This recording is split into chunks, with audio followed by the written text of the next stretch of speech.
you want to give it a second chance? Yeah, you know, we was young, dumb, and both was a little crazy. So, I would love to give it a second chance. Okay, well, I've been thinking about the same thing, so yeah, I'm down. You want to just move in today? I already cleared out some drawers for you. Yeah, why not? Come on, let's go. Love. Oh, Browns! Hey, baby, what's up? Oh, where's you about to go? Oh, I'm gonna go to the Browns versus Giants game. For real? Yeah. Oh, I didn't think you liked football. I do. I freaking love football now. That's my favorite team, too. I know. Ain't that crazy? That's crazy, because when I wanted you to watch the games with me, you always said you didn't want to. I know, but you sent me to watch them. My friend actually took me to the game, and it was like a whole different experience. Like, I love football now. Who's your friend? Oh, his name is Mike. Yeah, we're actually going to the field today, too. With the Browns player? Yup. Can I go? No, damn, I don't think about it. Buddy, come on, I want more sunset. Bye. Have fun. Oh, wow.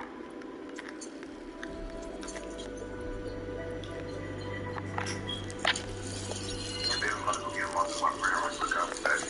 Alright, cool. Thomas? Oh, no, my friend, yeah. Oh, I met her. Friend ever since. I didn't know anything. No, I didn't used to, but my therapist, you know, she taught me that I just look at women as sexual beings. So I started developing a friendship with her, man. She was the first one. Got a problem? You sure you seem mad? I'm not mad. Okay, that's the latest. Here they are. Saying about them? See, with her, we just friends.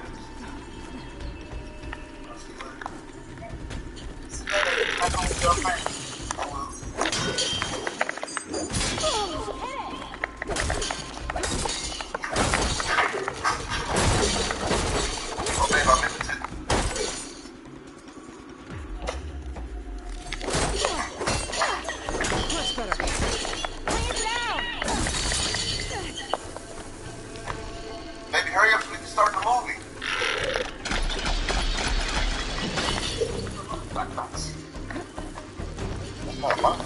No, this is fine.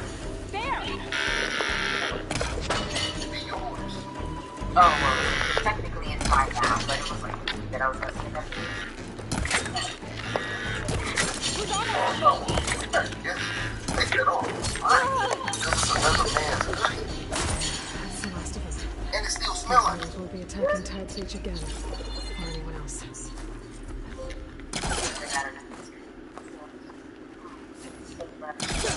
No, take it off.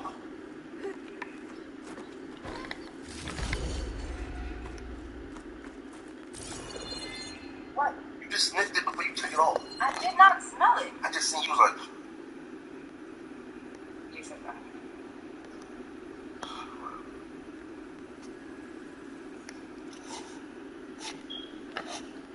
still smell like it. It's not good.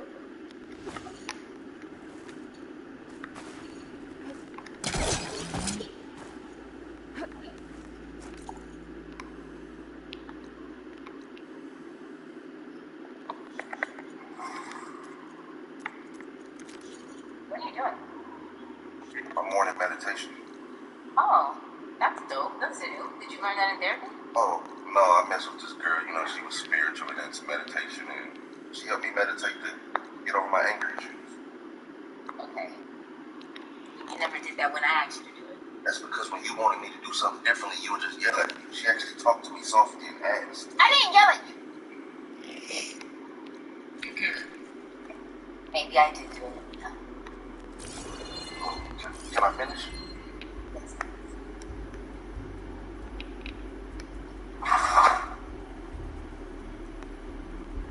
Breathe.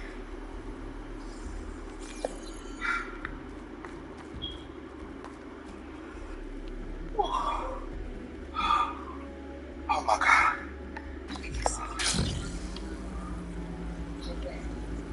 So did you really worked on your stamina. Was that 2 hours? 2 hours straight, no breaks. No breaks. I had a lot of practice. I see that. Did your thing too? You learned some new stuff. Yeah, I have. You can send somebody some Christmas cards.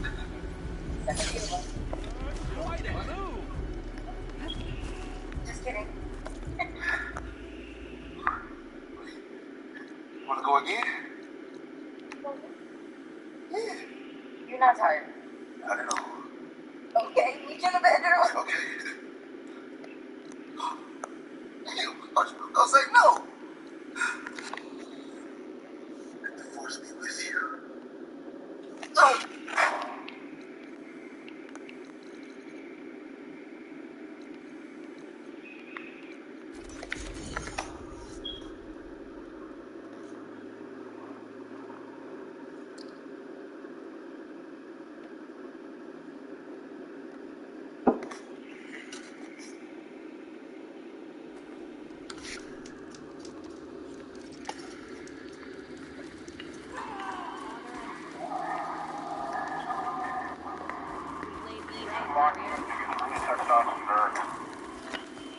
One of the greatest players in history was cheap.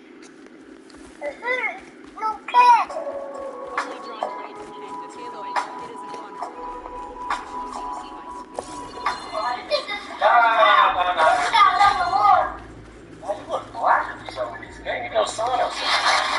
What y'all want? Y'all want a professional rapper to come and do this? I mean, yeah, you got let him hear the beat. Hold on, let me just, I'm just throwing a bar. Hold on, let me throw a bar real quick. Hold on. Can I throw a bar real quick, Brittany? I told a fisherman Moments later, to go get me 2 fish, but he ain't had what it took. I was He just said, telling he Pavel hired how me he revealed 2 the fish. visuals I said, after Regala's attack. use 2 hooks. I've always wondered Come on, what bro. Chief That Apollo was- saw before That the was day it. he came to the grave. Come on, man. Now we know. I want to hear it. Yeah.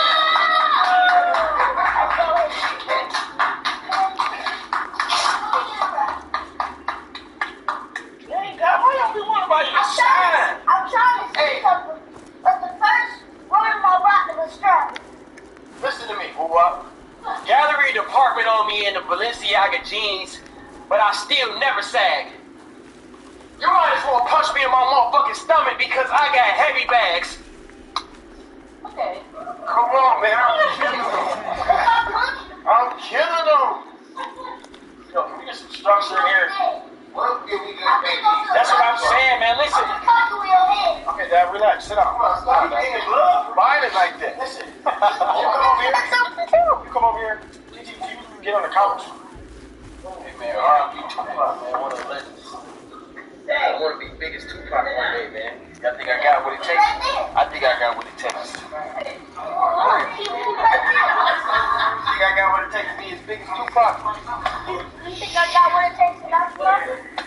Answer the question, bro. Wait, I gotta die. Sit down. No!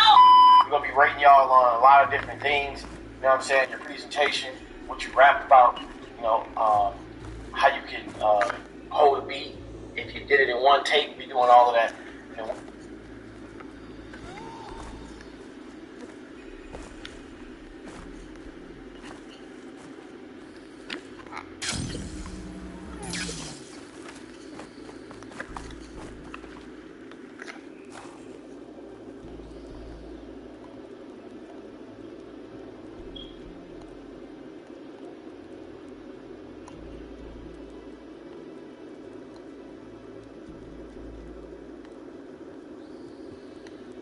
What the fuck is on YouTube these days?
Uh-oh.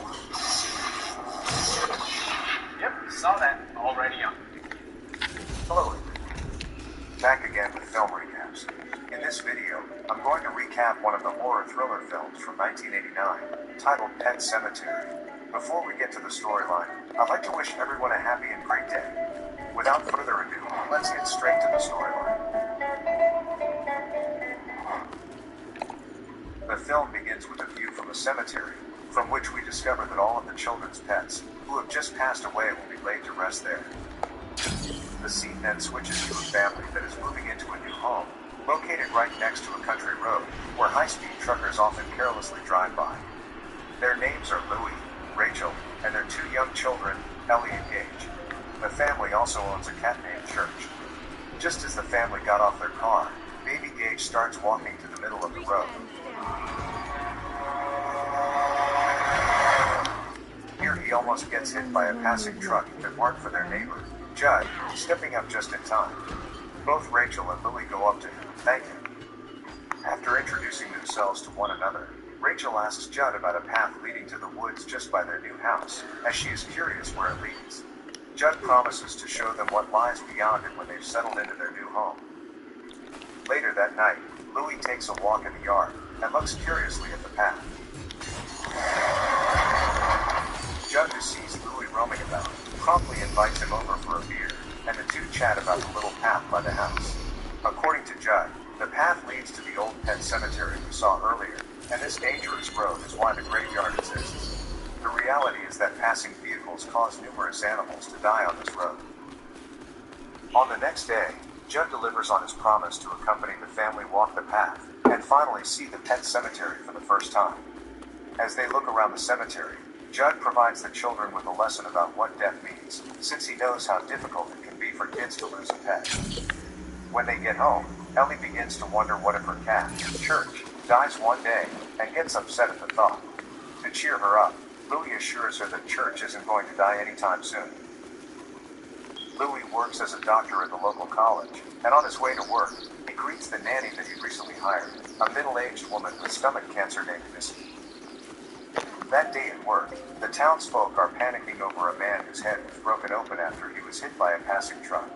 They rush the man to Louie's care, but the poor man dies in the examination room. Just then, he suddenly grabs Louie and warns him about the pet cemetery, calling Louie by name though they have never met. He also mentions that he'll come to Louie.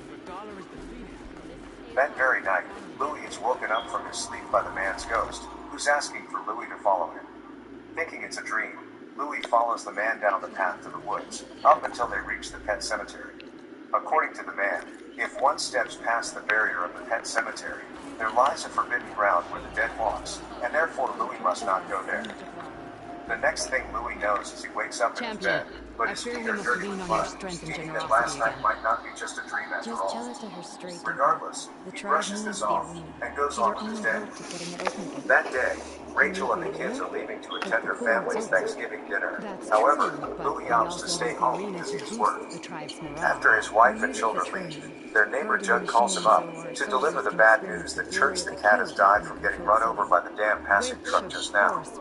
Louie comes by to get his daughter's dead cat, Church, and the two men go to the pet cemetery to bury the cat together. Realizing Ellie will be devastated, Judd suggests that they should go over the cemetery's barrier, which is the very place that the ghost from last night told Louie not to go. Louie is not very sure, but follows the man deeper into the woods until they can hear strong shrieks of animals, which spooks Louie, but Judd assures him it's alright. They keep on treading the treacherous path until they reach a cryptic-looking Native American burial ground. Judd doesn't go into further detail about the ground, and suggests he should bury the cat there. The soil in this burial ground is oddly really hard, so that Louie only finished burying the cat by nighttime. Once they both return home, Judd asks him to keep this a secret, which suggests that there's something special about this burial ground in particular. Confused, Louie doesn't say much to this, and proceeds to call his family to ask how they're doing.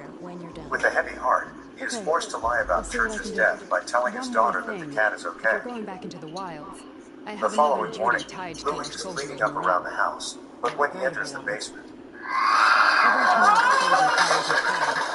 with their he SWAT surprisingly symbol. finds Church very Rebels much have been alive there, hoarding the tags of the screeching at him. soldiers they kill. Finding this hard to Regala may be believe, gone, he finds the but cat the again to holdouts take a have better kept look up the and practice. discovers that Church smells You really might bad. find such tags at What's any odd enemy is, the outpost. once loving Church If is you now do, ferocious bring and them to even me. scratches Louis I'll in the make cheek. sure to return to the soldier Afterwards, squad mates in Louis uniform. heads to Judd's house Having to ask how is it information possible that the sometimes cat is slows alive their again. growth. Judd And responds there are by telling a bounties story involved, about a if dog that he had matters during to his you. childhood who I've already died, found so a some neighbor showed him business. to the Indian burial ground.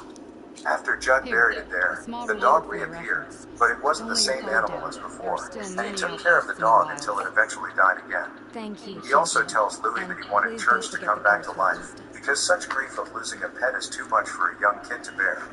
Louis then asks if a person was ever buried in the grounds, and a startled Judd says no and harshly suggests that no one ever would. Later that night, once he returns home, Louis is enjoying a hot bath, right when Church throws a dead mouse in the tub.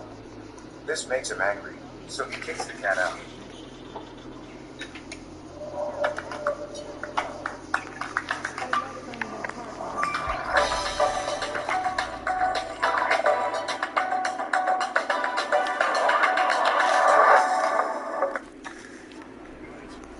The next day marks the return of his family. Ellie asks the father about the cat. Hey, She we'll tells give him you that lunch, she but had if you dreamed want to, that we'll have to Church had talk. died and that he and Judd had buried him. Louis comforts Ellie by saying that the No cat is problem. fine. All of them are completely unaware that there is something off about Church other than the fact that he smells like a dead cat now. Just when we thought all is well, something tragic happens. The family's nanny, Missy, decides to hang herself to death, possibly unwilling Earn to more live medal? with her cancer any longer. After attending the funeral, little Ellie asks Louis more about death and what happens after, to which Louis replies that he believes there is the afterlife after death. As it turns out, death is a sensitive topic for Rachel, who confides in Louis about how when she was young, her sister Zelda was sick for a long time. Rachel had been left alone and in charge of Zelda by their parents, while Zelda started looking deformed after a while.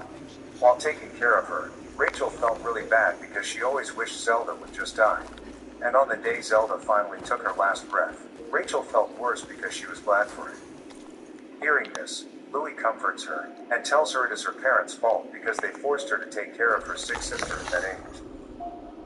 Despite all the trauma around death, the family eventually recovers and moves on with their life, until one fateful day where they have a picnic out in the yard, and baby Gage is playing with the kite. When the adults aren't watching, Gage drops the kite and follows it as it gets blown away by the wind. Unfortunately, it leads him to the road where a massive truck happens to pass by.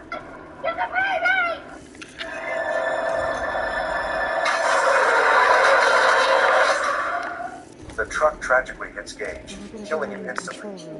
This death severely wounds the family, and during the funeral, Louis' father-in-law furiously hits Louis and blames him for Gage's death.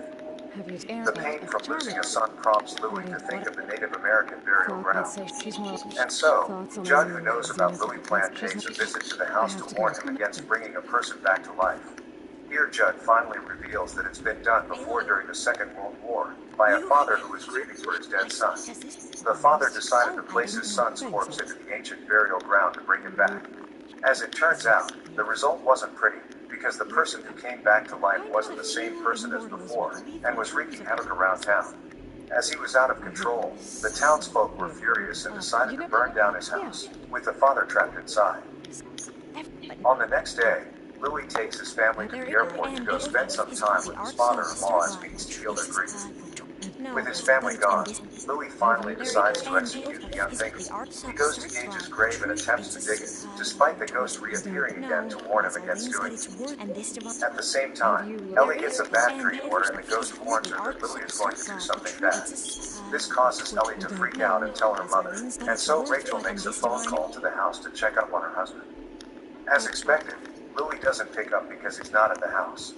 Worried, she calls Judd wondering if Louis is with him, but he isn't either. With a bad feeling in the gut, Rachel decides to book a flight back home immediately. Meanwhile, Louis is still at the graveyard digging, and afterwards, he sits cradling his son's dead body for a while, before taking him to the Native American burial ground. During the flight back home, Rachel dreams about seeing the house in disarray, and sees her dead sister who devilishly tells her that she and Gage are coming to get her. This causes Rachel to wake up and immediately rushes to her connecting flight, which is about to leave. Oh, you know where to find me. Back to Louis, The woods are especially eerie tonight, but that doesn't deter him. On the way, he even comes across a screaming ghost, but keeps going anyway. We now return to Rachel, who is finally on a rental car back home, when she suddenly crashes by the side of the road. The ghost is still with her, and he tries telling Rachel that the car broke down because evil spirits don't want her to stop Louis from bringing their son back to life, but sadly Rachel couldn't hear. Unfortunately, she is too late. At this point, Louis has succeeded in reburying Gage. Soon after Louise returns home, an undead Gage comes back to life and begins to climb out of his grave. With the car broken down, Rachel has no choice but to walk, until she hitches a ride with a passing truck. The little boy returns home and enters his father's room, removing a scalpel from one of his medical bags while Louis is asleep. Up next, Gage heads to Judd's house across the street, confusing the poor old man. As he goes to investigate, Gage taunts the old man and hides in his bedroom. But when Judd looks under the bed, the undead Gage slices the old man in the heel, causing him to bleed profusely. Gage comes out of hiding and slashes his mouth before sinking his teeth into the old man's throat and ripping it out. At the same time, Rachel finally makes it home and can hear the sound of Gage laughing coming from Judd's house. She goes to investigate and comes across Church with a bloody paw. Sensing something amiss, she steps inside the house and could faintly hear Judd groaning in pain upstairs, followed by her sister Zelda calling her name. Oddly enough, she sees an apparition of Zelda, screaming and laughing at her, awakening her trauma. But when she opens her eyes again, she sees Gage. Gage tells her he brought her something, and shows her Louis' scalpel. Thinking nothing of it, Rachel hugs her son in disbelief, and screams when her son attacks her. In the morning, Louis wakes up to muddy small footprints all over the house, and notices that his scalpel is missing. Seeing this makes him realize that undead Gage must be up to no good, so he looks for him around the house. He then gets a phone call from his father-in-law asking how Rachel is doing since she got home, making Louis grow even more worried because his wife is nowhere to be found. The next time he gets a phone call, it is from undead Gage, claiming that he's a Judd's, and he finished playing with both Mommy and Judd. Concerned, Louis arms himself with shots of morphine and heads to Judd's house. When he comes across Church, he distracts the cat with raw meat and euthanizes him with the syringe. Up next, he heads inside the house, which now looks completely run down and freaky. He finds Rachel's bloody shoe, and his surrounding returns to normal, meaning Gage just played mind tricks on him. The father prepares the second shot of morphine and goes upstairs, where he finds Judd's main dead body and cries in horror.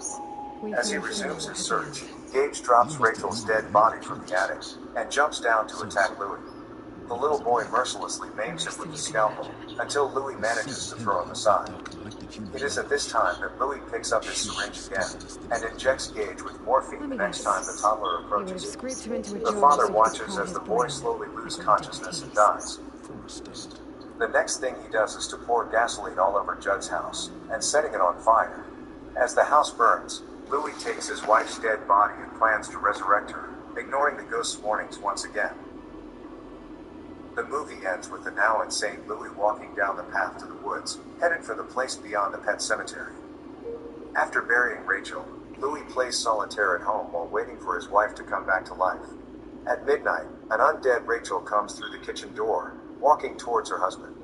The two embrace while the wife reaches for a knife on the kitchen table, which leads to his demise. Okay guys, that's all the recap of Pet Cemetery 1989. Thanks for watching. See you again in the next video. My time-serving Hades and the Eclipse demonstrated the risks of getting directly involved. Hello everyone. Through the sun, Back again with film recaps. In this video, I'm going to recap one of the horror thriller films from 1989, titled Pet Cemetery. Before we get to the storyline, I'd like to wish everyone a happy and great day.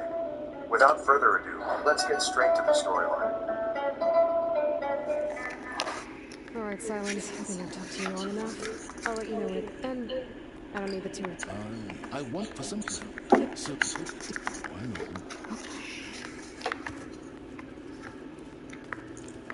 Before I forget, I wanted to propose.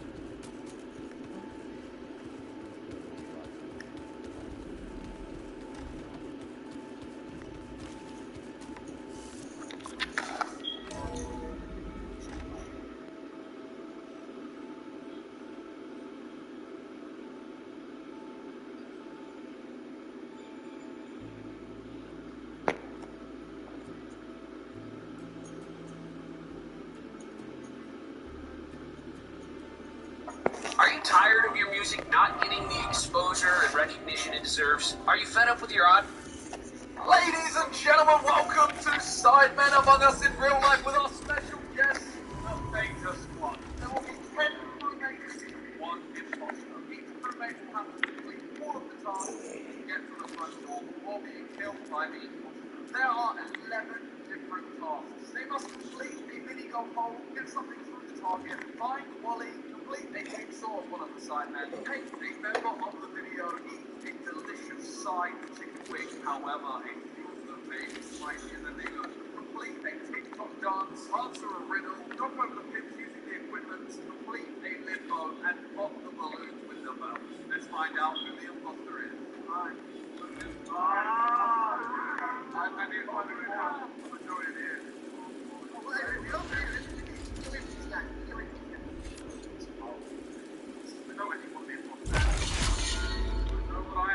I know what I am.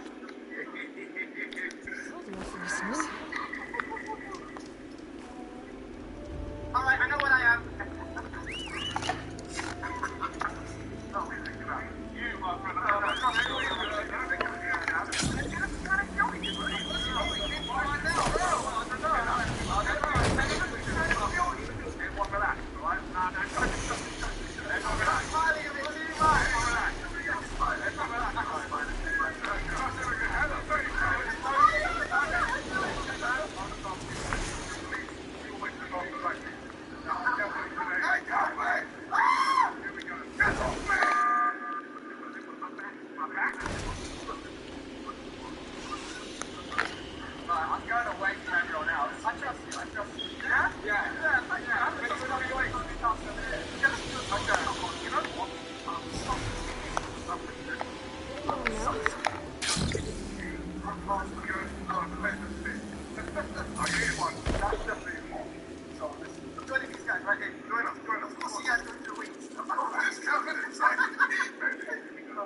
Had to deliver a message to the bulwark a few days ago. Ran into one of their scouts, Serena. She was busy arguing about you with another soldier. Don't know what about, but it seems pretty heated. Well, if I'm ever back at the bulwark, maybe I can find out what the fuss is about. This guy's nuts. I go in hard, come out soft. Get my way. You won't know what you missed. Right. Yeah, well, I know that, right? Definitely can do this. Alright. Oh, well, that ain't work. Okay. Alright, come on.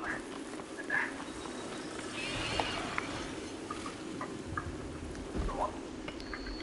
Well, that ain't bad at all, no, I'm afraid. Come on, come on, come on.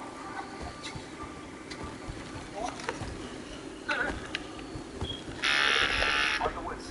The masters.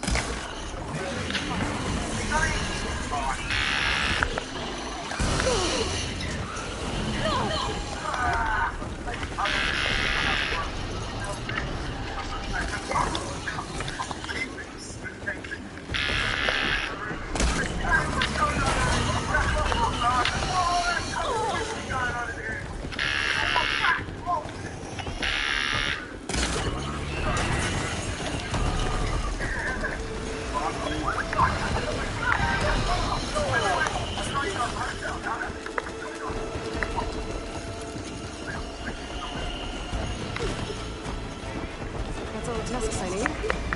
Now I just have to find that roller back Carla mentioned. Get the part she needs to fix the ballistas and leave.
side of the picture. And I At thought least to that's myself, enough man, that soldier shit warning say about these them. jumps, I don't know, like Whatever they're doing, got to can't be be so good. much fun. But then I thought to myself, I can't say the fun, or should I say this shit at all? So I let her rip. To my surprise, Daphne laughed harder at the trans jokes than anybody in the room. In fact, everybody in the room would look at her to make sure it was okay. And got on stage, the dress was this fucking weird show. Sitting in the dress room by myself, trying to figure out what the fuck just happened. Like, why is it that this one woman can't take any of these jokes? Daphne can take all of them. It's just so weird. I think I realized Daphne's a sweet man.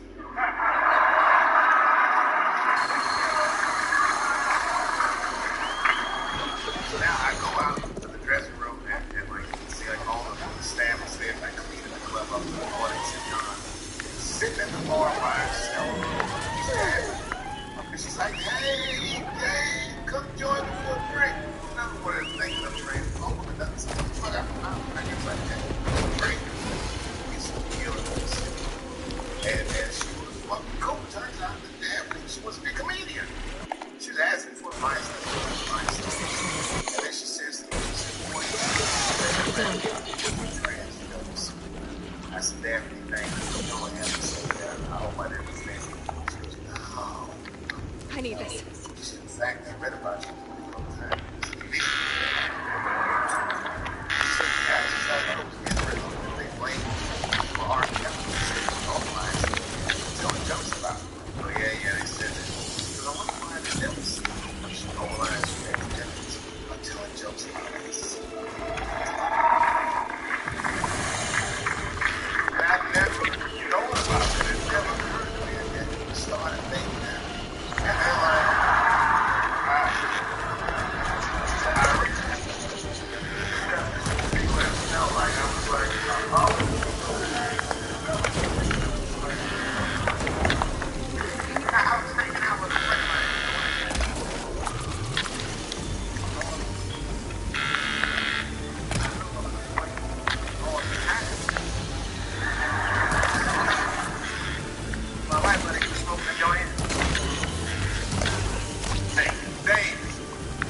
goddamn cops.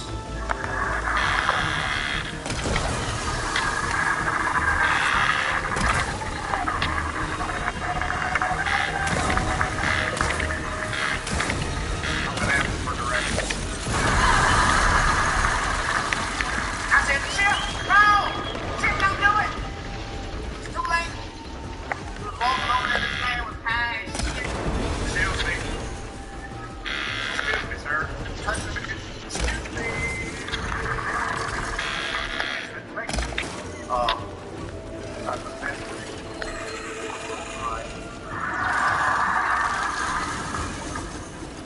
All I want to know is which way is 3rd Street. I'm like, hey, take it easy. No, we don't. You're on 3rd Street. You better be careful. Go ahead, move it. Move it.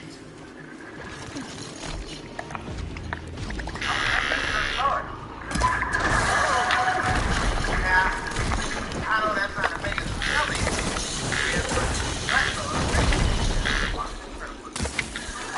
A black man would never dream of calling the police high. It's a waste of weed.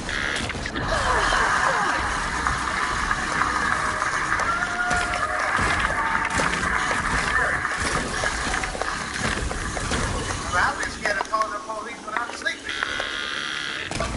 Wrong.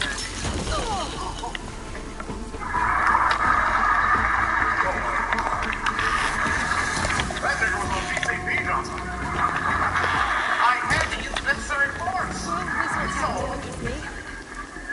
No paperwork. Just sprinkle crack on them. Look at that.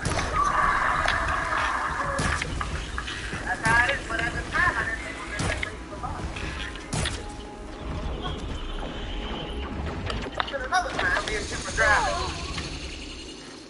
I'm not driving.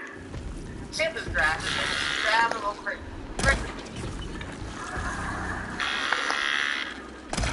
I I don't like to let my friends down drunk, but I was smoking a joint. I come to say, get the guy.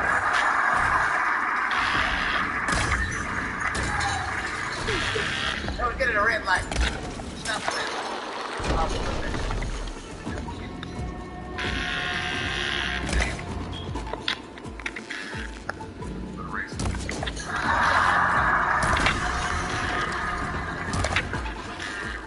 I know it's a bad idea, but I'm high.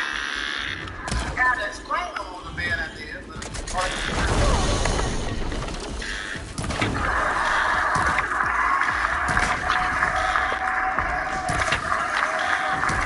man, that's like third grade and Chip took off. Zigzag and going to pass us, I didn't know it was crazy.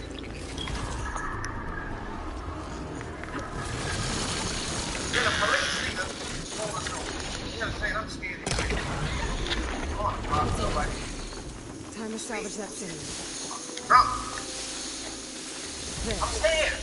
I should get back to Look, cover. it's not. Yeah, here we go. It's weird. You didn't turn this radio down. I mean, if you get pulled over, wouldn't you turn the radio down? Nobody want to get their ass beat for soundtrack and shit. You know what I'm saying?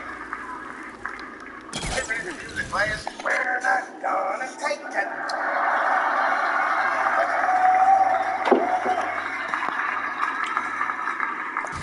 Moving today, just relax.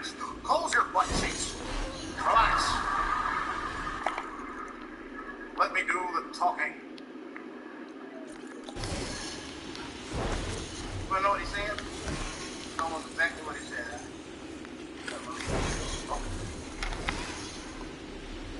Sorry, officer. I didn't know I could do that. I was fucking shocked. Cop said, well, now you know. Get out of here. Get the fuck out of here. Okay, officer. I will, sir. Thank you. What? What's wrong with you, Dave? I didn't know I couldn't do that. Because that was good, wasn't it? Because I did know I couldn't do that.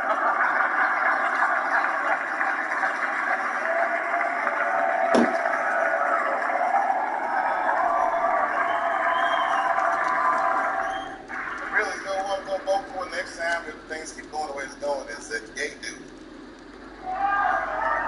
No, Mike Pence.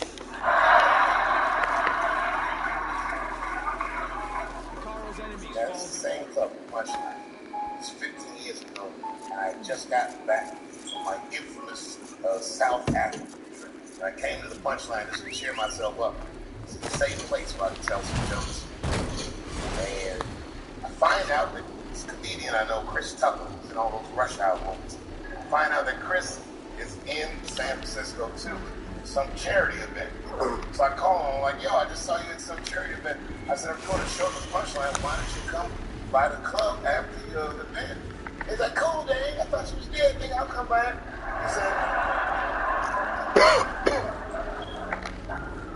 He says, you don't pay my friends and friends. Because, you know, I'm with a lot of people. Hey, Chris, bring whoever the fuck you want. Then I show up to the club late that night. I walk to the dressing room, and sitting in the dressing room is Gavin Newsom, who at the time was the mayor of San Francisco, but now he's the governor of California. And sitting next to him was Kamala Harris, who at the time was the DA of San Francisco. Now she's a senator from California and is front runner of the Democratic ticket. Sitting next to her was Al Gore. Fucking weird. Sitting next to Al Gore was the guys from Google, Sergey, and I don't know how to say it. Alright. And Chris Tucker and Ben Jealous at the time was the president of the NAACP. Well, that you We all just at this big charity dinner, and Paul Wolf was drinking scotch. And we all was just sitting there. You know, first I was a little uncomfortable when we started talking, and we all got along really well. At some point, Kamala Harris says, Jesus says to me, she goes, "You're a friend of mine. He's announcing his candidacy for presidency. I went to college with him. Barack Obama." She goes, "You've heard of him?" I'm like, "Yo, I just read about this dude." And she goes, "Yeah, I heard about Trump." She goes, "You know what? Let's call him on the phone." She picks the phone up. Let's make this.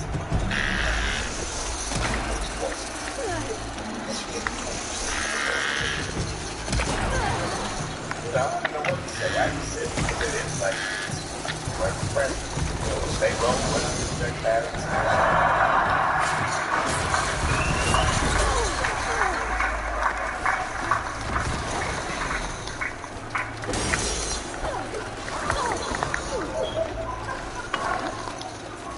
And then the last thing I say is, you know what? I listened to Sarah Roberts. Now, next day I wake up and go call this place called Barcaro. It's like a shooting fight system. And they want to talk about there's a police line influence. I'm trying to figure out fucking up the emails. I go into the thing like this. And the police, these motherfuckers like tackle me. And I see both the police shoulder Gavin. I couldn't remember his name, but I remember last